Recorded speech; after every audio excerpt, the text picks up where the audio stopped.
and welcome back to the Irish Hunting Podcast, the number one place for your hunting, fishing and country sports stories from around the world. Stick on the kettle, crack open a beer, pull up the feet, relax and enjoy.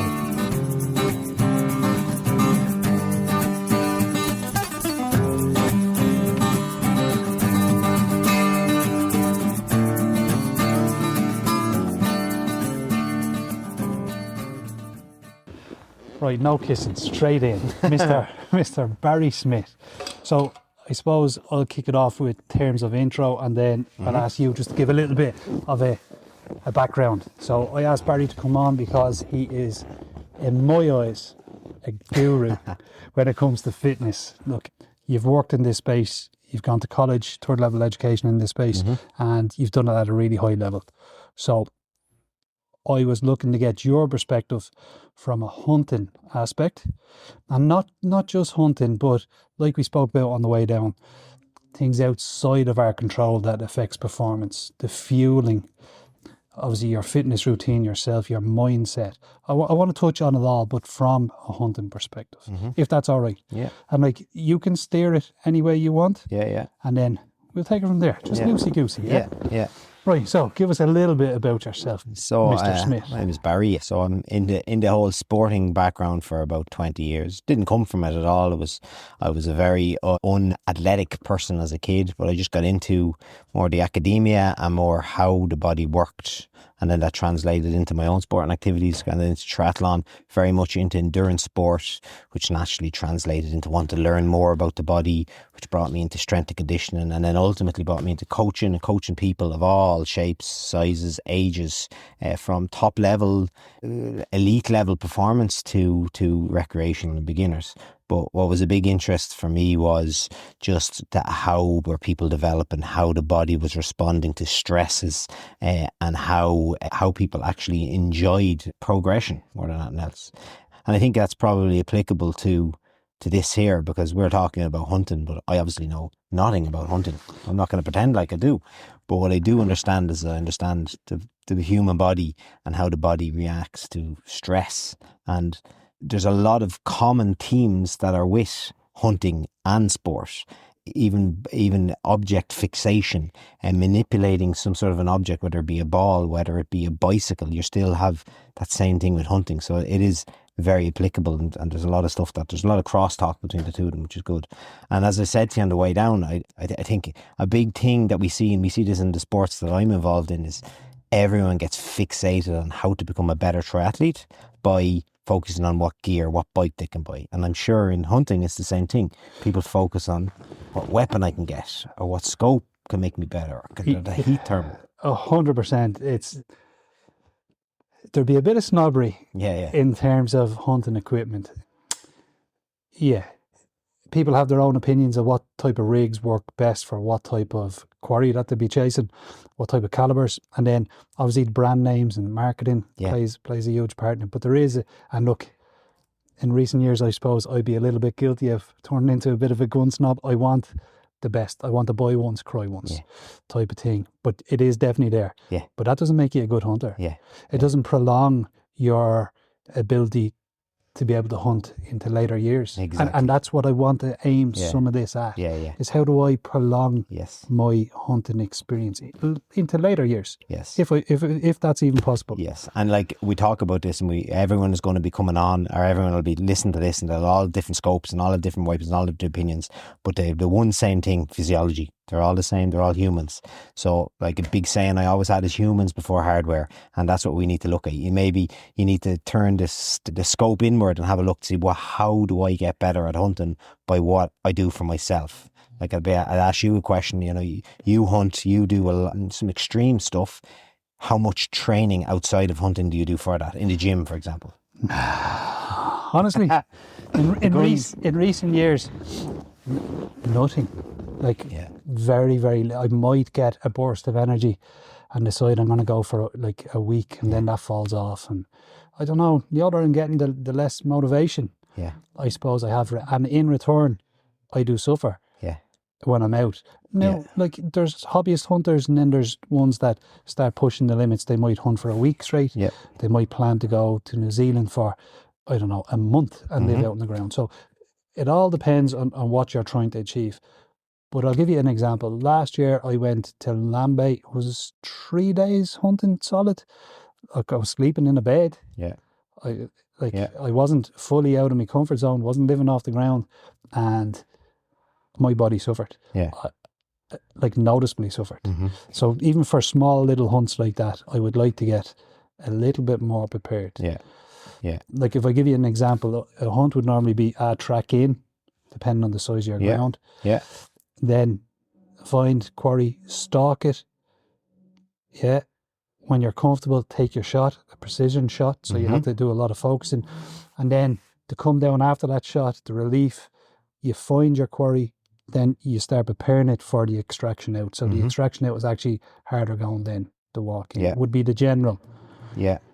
everyday hunter's experience. Yeah, yeah. So even when you're describing there, when you talk about the hunt itself, when does the hunt start? It's like training. It's like, when does my triathlon start? My triathlon doesn't start when I hit the race line. My triathlon starts 6 months before, when I'm preparing for it, when I'm physically preparing. Because remember, with the whole fitness thing and the whole mobility and balance and psychological skills, all that stuff, it isn't to make you look better, it isn't to give you more muscles, it's to make you... I only want beach muscles. It's all about the beach. No, it is all about make you more adaptable, that you can do more. Because if you have the ability to walk that little bit further, you have the ability to hold your focus and attention on what you're trying to achieve that little bit longer, then performance will lead. And the performance in your guy is making shots that are more difficult, but also being able to make the decisions to not take shots and to not just randomly, I don't know, pull the trigger when you haven't considered all the situations around us. And that resonates, right? Because I have been that fatigued, and I know plenty of lads have been that fatigued, where they're not fully switched on to their surroundings. Yes. Yeah, so they could be missing movements, little flashes of movements in cover. And even what you just said, they're not considering when they're taking their shot. And I did it. I only did it on that trip. Me windage, I neglected to call for wind, and in return made a bad shot. Yeah. Now, still recovered the animal. It was, but for me, that was a bad shot. And that was purely down to fatigue and feeling sorry for myself. I'd say mindset as well is a big piece, and that is a big space to work on, because when you think about, as a shooter, you have to go from what's called a broad focus of attention to a narrow focus of attention. What do you mean by that? You're taking into consideration your surroundings, you're taking into consideration the wind, you're taking into consideration everything that's around you, but also then you have to then switch into a narrow focus where you're on a retinal, on some very small focus, but then you need to know what's behind that animal. But then also it's the same thing within in the body. You're thinking about, am I hungry? This broad, am I hungry? Did I drink? But then you have to bring it internally and narrow, and it's like, right, I need to be calm. I need to be relaxed. I need to do my proper breathing. I need to focus my eyes. I need to, I'm sure you do it. You take a long blink to refocus every so often, and you need to come away from the barrel. These type of things, that's situational awareness, and that awareness of what's happening internally is so important. But the only way to get that is through two ways. Is one, by going out and doing it, experience. Yeah. And secondly is by practicing. So with that, what does that even mean? Practice, it means, like, there's a big thing in the sporting world called mental practice, psychological training. It's not wasting your time. It is basically doing the skills that you do out there while you're at home.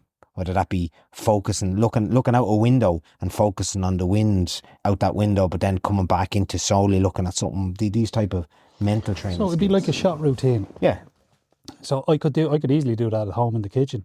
Lie down behind the gun, line my body up correctly, control my breathing, make sure I have good eye relief, set my elevation, check for wind, get down, make sure I'm do you know what I mean? Yeah. I could have there is a routine, set a routine pre-performance. Yeah. that I could be doing. Yeah. Now that you say it, and I don't actually practice that, but that would be a good thing to practice out hunting. Yeah. And practice at home for hunting. Practice at home. And even when you're out there, before you take your shot, you're setting yourself up. You might be going into position during the night, but you're still mentally rehearsing yourself. You're still, even if it's in your mind's eye, you're not down behind the barrel at all. You're focusing on what it's going to look like. You're focusing on the feeling. If you put your concentration, even sitting there now at rubbing your two fingers together, you can feel there's more nerve endings starting to come alive on your trigger finger, and these are type of cues that you're going to be able to inform to make decisions over straight away. And that's, I know I'm going into kind of psychological training and skills training, but it is all part of the body because the mind and the body work together. Yeah, if you're tired, you're not going to be able to unless you practice. Exactly. Yeah. And even then, even just thinking about, you're thinking about taking a shot, you're thinking about the winds, you're thinking about that deer that's going to come out. What's that creating? It's creating adrenaline, it's creating tension. And that's all going to resonate in the body, and that's going to affect then the shot. Whereas if you can put that in your mind's eye already before there's anything there, then when it comes, you're not as stimulated by it, and therefore you're not going to have as much of an adrenaline effect on it. So here's the thing, and it's common. When I say it's common, it's happened to me maybe twice. Yeah. When I've been out shooting, where I get the shakes. Does that make sense? Yeah. It's very, very seldom over all the years. Twice I've had it. Yeah. And they haven't been the same sort of scenario. I don't know why I get it. And it was on twice. It was on a book, but it doesn't matter. Yeah. If it was a book or a doe, that normally doesn't affect me. I think it was the want. There's an expectation that I need to get this, or I think so. Yeah. But whatever it was made me start to shake. And you do see it. They call it book fever. When they're on a really nice book, they start fucking shaking like a shitting dog. Yeah. and such a common thing within sport, because it is, we have an arousal state where we do. You have you require a certain amount, but if you're over aroused, you get anxious. You start focusing on things that aren't in your attention, that you're not requiring. You're focusing on the wrong things. But you have that optimal zone of functioning, is called optimal arousal state. But if you have an expectation that you need to do this, you could be pushing over into that over arousal state. So pieces like self-talk, being able to say, and I don't mean like stuff like, in your head saying, don't miss. I don't mean like that. I mean like stuff like, right, relax your breathing. And you're doing that as you're saying it in your mind's eye. Right, calm your hands, relax your shoulders, feel your trigger finger. These kind of details. And what it's doing is you're taking that moment for your mind to switch away from the requirement, because you can't control whether you're going to hit or not. You can only control your processes to hit. And by slowing everything down, bringing it back internally, can give you that bit of a break that can snap you out of those things. So I don't do that, right? But Anto, who shoots with me on 2 separate occasions, he's been talking to me and he's doing that for me, and it hugely helps. I actually told him after it, for some reason that really helped, because I was all sorts of worked up. And it was just things like, relax, plenty of time.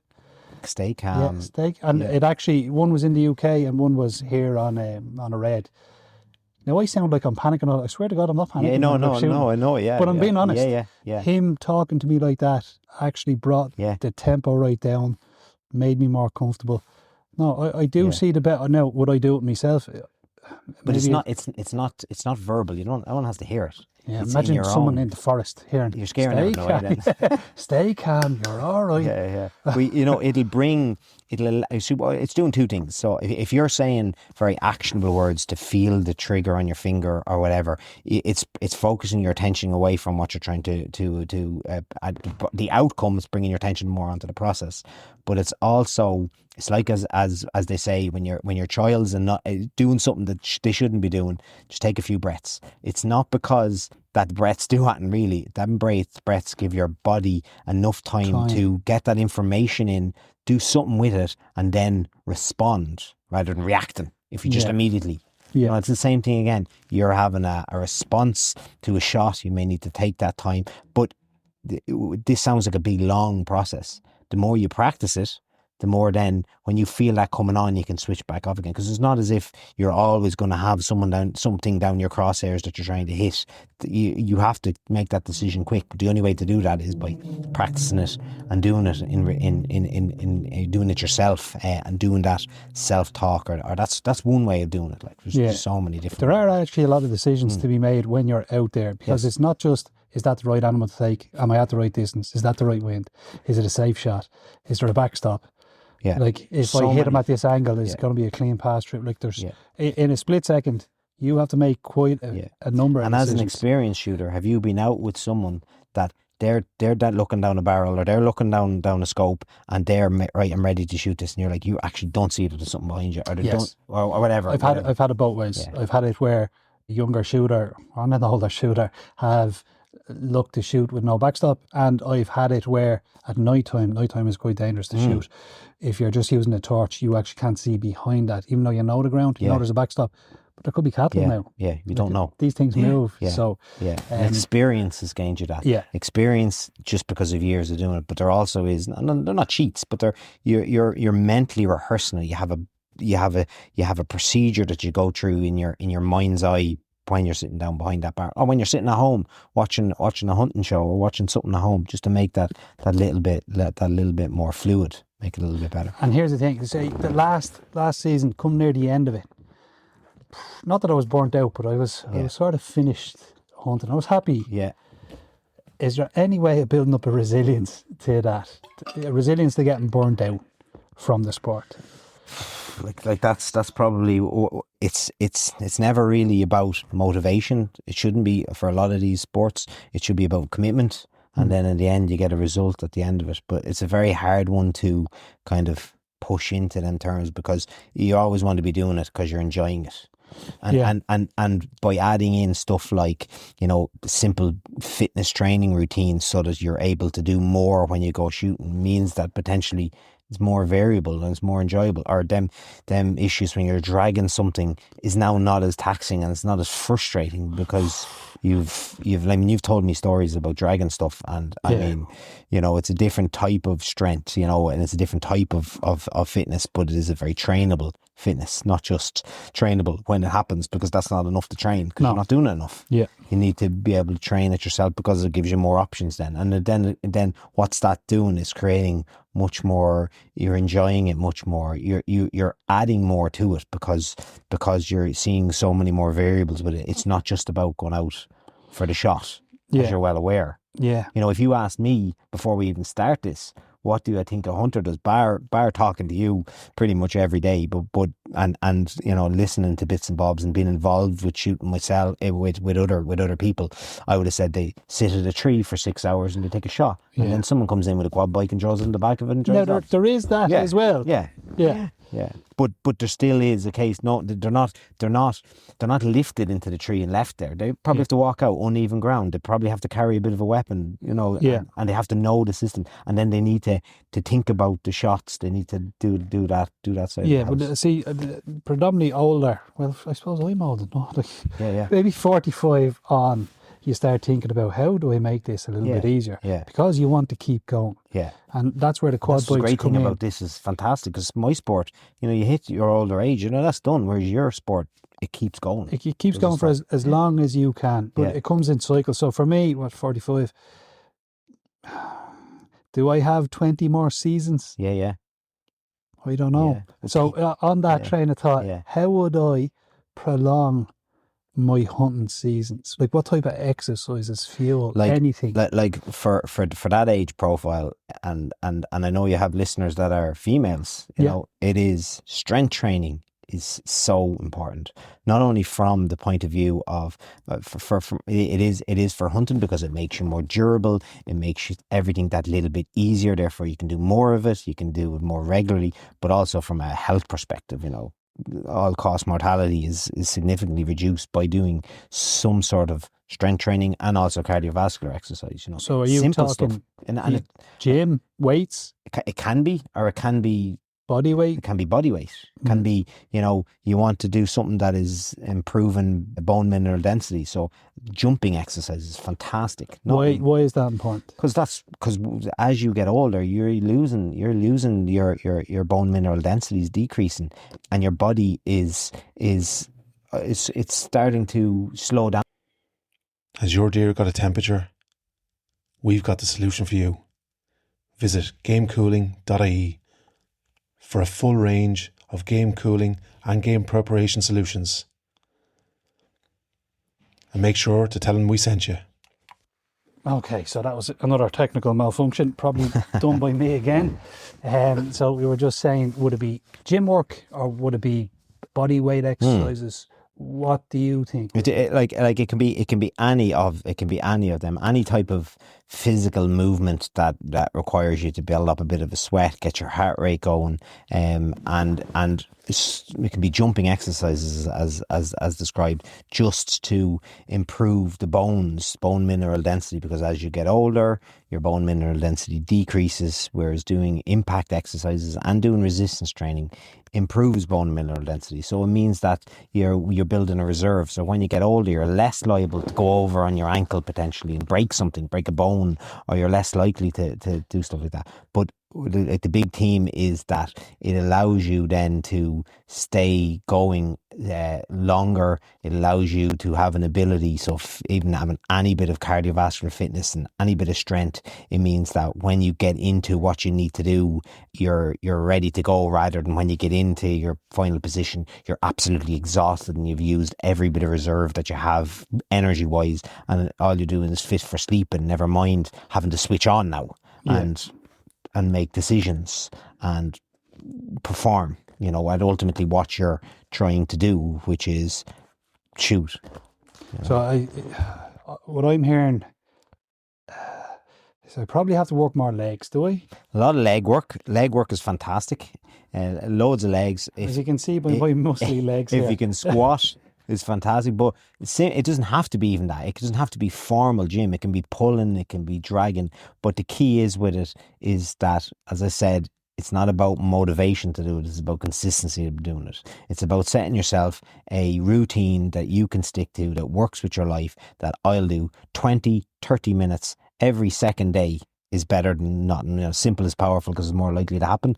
People say, I'll do a 52-week program and I'm training 20 hours a week, and no one sticks to it. And I've dealt with this for years. Whereas you want economy of effort. I have 2 hours that I'm willing to put aside to this. What do these 2 hours need to look like? And it can be squatting, it can be body weights, it can be push up, it can be whatever it is. It can be going out for a run, it can be doing literally cross country stuff. Because a big thing you need to consider is balance as well. You're going to spend a lot of time walking. You're on one foot.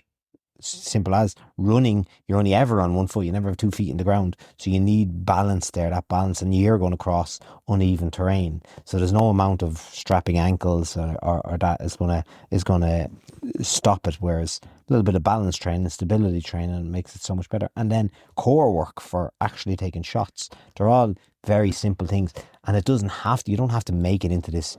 If you're spending longer than 30, 40 minutes in the gym, you're spending far too long in the gym. 100%. No, I asked a fella, must be 8 years ago now, stop now. for a program. But sure, look at, if I only had that program, I probably You only had an expert, Rich. But right, let's say for me, now remember I've a bad right leg, so everyone about our age that's out in the field long enough will pick up injuries. Yeah. If you were picking me and you were saying, I don't know, 3 hours a week, what would you be telling me to do? I'd be saying you're doing a bit of, one day you might do a bit of strength training. All you're trying to do is lift a heavy weight that you can do. Like a max lift? No, you're talking like that's applied. It has to be applied. People suffer from this thing applied. And say you need to do a squat and you need to be able to do 4 reps. 4 reps of the squat. It doesn't mean when you get out of that bar, if you're doing a barbell squat, for example, that you can do another 10 reps. You might be able to do another 1 or 2 reps, that's fine, but that it has to be an applied weight that it feels fatiguing. And that each week, especially in the start, you're increasing it, because in the first few weeks, all adaptations are going to be neural, which is fantastic. You're switching on the body now. You're teaching your body to use muscles, to use angles. And then after them first couple of weeks, then your body slows down. You won't actually get as much progression. The progression is a lot slower. So then after 3 weeks, right, this is the weight I need to lift then. And then the following week you might put on a kilo or whatever it is. These type of things. But even I'm saying that very like squat and strong legs, a body weight jump is a significant way to improve strength in your legs. Doing jumps at home, and you don't need to say I need to go to a gym to do it. It could be right in front of the TV. I'm going to do 3 sets of 5 max jumps just to stimulate the legs. You're stimulating the muscles, and then you're stimulating the bones and in the structures around the hips, knees, ankles, where we tendency have degradation when we get older. But it doesn't have to be a formal gym session as such. It can be, and that's fantastic if it is. And then with that, if you're in the gym, it can be squatting, can be benching, can be deadlifting.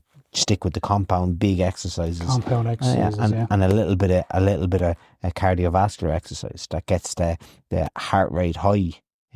So for me, would you be concentrating like 50-50 mix between cardiovascular, weightlifting? Yeah, I would. Yeah. Yeah? Yeah, I would. For most people, I would that you're pushing towards that cardiovascular exercise for the benefits of increasing VO2 max, because that's the one thing that leads to years lived healthy.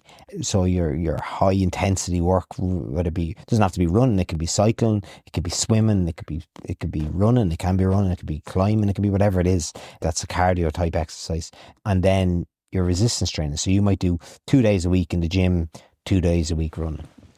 Or biking or whatever it is, or hiking. So our sport probably, it's definitely not the fittest sport in the world. Yeah, yeah.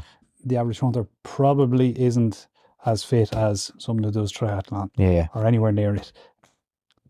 But one of the things I know just puts off people from training is they might go once or twice and the soreness. Yeah.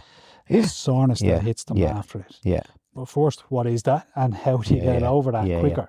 Yeah. So like the soreness people normally experience is called DOMS, delayed onset of muscle soreness, and peaks 24 to 48 hours after training. And it's just because your body, when you train, you do micro damage to it, and that's the adaptation that we occur. And that's why, if you're getting soreness, people might say, anti-inflammatory is the thing to go, but you want the inflammation to happen because that's how your body is adapting. All right, so that's it. But a lot of people get obsessed that they haven't trained unless they feel sore. So they go into the gym and they do the gym and they go so hard that they cause the soreness the next day. And then they're like, oh, that was a hard session. And for some people, then that will turn them off. Or for some people, they say that session worked. However, it doesn't have to be that sore. And it means that if you go one day and you get really sore, the next time you go, maybe you don't need to do as much. You'll still get the adaptations, but you won't be as sore.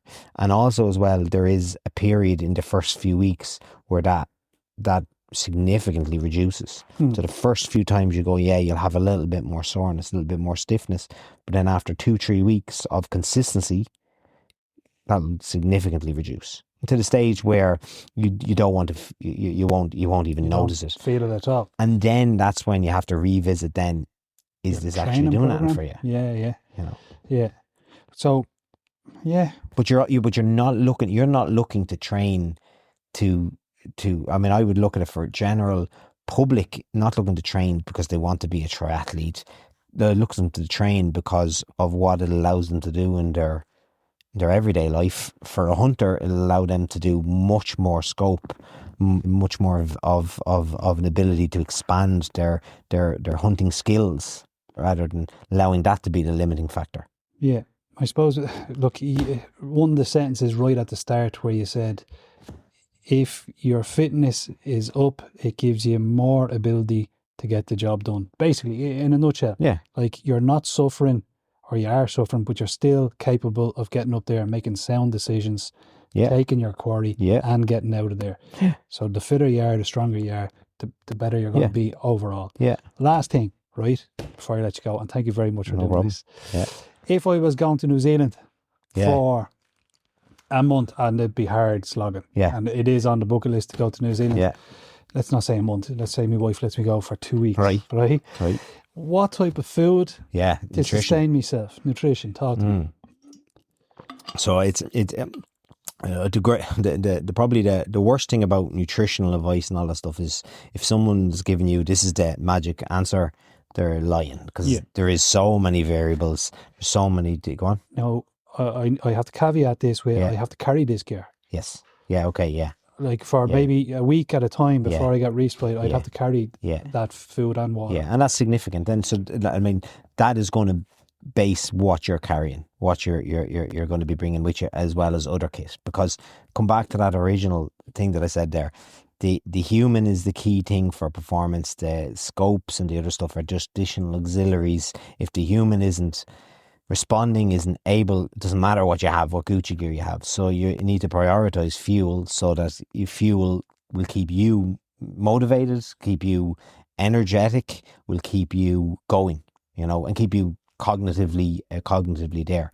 So like, it's so important that you set yourself schedules, that you eat, and that you're eating the correct thing at the right times with the right fluids, so that you're not saying you're eating something that's carbohydrate based and protein based to keep you full, but the carbohydrates are keeping your energy system going so you can move, but it's also, your brain is fed by glucose. So if you restrict glucose, you're restricting Decision making is slowing down, your processes are slowing down, all these observation, your eyes, everything. Everything has been affected. So if you're going into states where you're starving yourself or you're not eating, you're affecting that way. So you have to really plan your calorific input strategically. That's probably a podcast in itself. 100%. That's a huge topic. I was throwing a throwaway comment there. Yeah. And when you start talking, it dawned on me, actually, that's actually massive. That's a topic. Like, how many calories should I be taking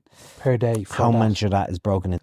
So before I got cut off, I said, I don't know what's going on with this today, but I said, how many calories, like even a topic of how many calories I should take per day and why. Could you even just give us a little bit of a Yeah, steer on like that? it's such kind of worms that you're going into when you go into nutrition stuff, like, because it varies how many calories you take depending on what movement you're doing. And then austere environments, if it's a colder environment, you're losing a hell of a lot more calories than you would of a regular one. If it's really hot, you are significantly losing a lot more water, a lot more electrolytes. But also then depends on if you're moving a lot, far more carbohydrates are required than fats, for example. If you're stationary, you may be able to reduce carbohydrates, so therefore you can carry more fats, because obviously fats are more calorific, so you don't need to carry as much, so the weight is decreasing. But there's so many variables that you can actually just listen. As you said, this could be something that It's a topic in itself. Look, we'll leave it there. Yeah. One thing for the hunting community, Yeah. in terms of fitness, mindset, fucking nutrition, what would it be? What would your advice be? Like, the big thing, and I think it's the theme of me here with this, is to focus internally, to focus on the hunter behind the weapon, to focus on the hunter behind all the gear, whether that be psychological training, whether it be psychological skills, whether it be mindset, whether it be health, whether it's fitness, whether it's strength, whether it's mobility, whether it's stability, whether it's nutrition, that they are variables that we are in control of. We're in control of those processes. We're in control of how the body responds. So we don't need to focus as much on the equipment that'll all come. And as the theme of this is humans before hardware, so to focus on that is probably the big thing. Ladies and gentlemen, the great and powerful Barry Smyth. Thank you. Over and out.